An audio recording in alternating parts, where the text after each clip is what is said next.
So when you refer to BA, you're referring to your senior football consultant. That's who you're referring to, right? Correct. Okay. Yeah. So when did you first hear from Bruce Arians that he might want to step away, Jason? Well, Bruce and I, over the last year, were very, very close. So we spent a lot of time together outside of here as well.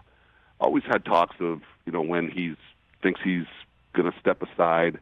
He's always said he wants it to be the perfect situation. He always said that in his ideal world, we would pass it down to one of his assistants, and it would have to be the team would have to be in good shape. He wouldn't want to leave it in ruins for somebody.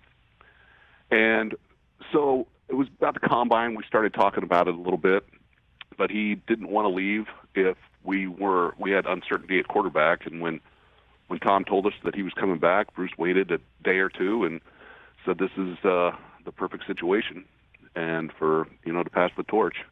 And I don't know exactly how the conversation went, but I know he informed Tom. Okay, so he did tell Tom that I'm going to step away, and he did that. Do you know when he did that, Jason? It was that first week of free agency. It was within a couple days of.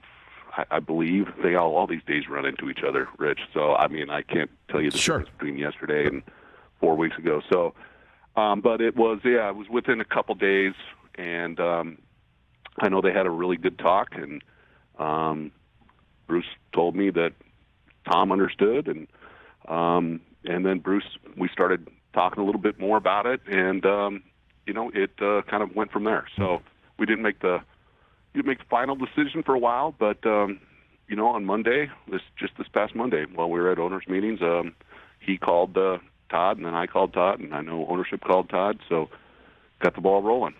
And what about the process that normally happens when you hire a new coach and how that all works? Did you have to check with the league and any of those fronts? How did you go through the process? Okay. We did, and we kept it within the guidelines and the rules, made sure that we were being compliant. Yes. And, as of, after March 1st, if a coach retires, because of the new league year and lack of, teams don't have to give their assistants permission to go talk for a head coaching job after that time.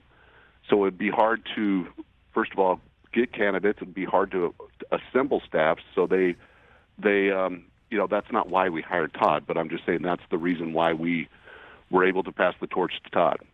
Well, I think we know why you hired Todd. He's not only beyond qualified for the gig, but he's also been with Bruce for a while. And well, Todd was it was an easy transition, although we have multiple coaches on our staff that we love, including Byron, that we think he's going to be a head coach here. I'm pretty sure within the year. So, but we have multiple coaches that are on that trajectory. So, but Todd, to us, for this instance, Bruce recommended, and then myself and ownership were all in agreement. So it was easy for us.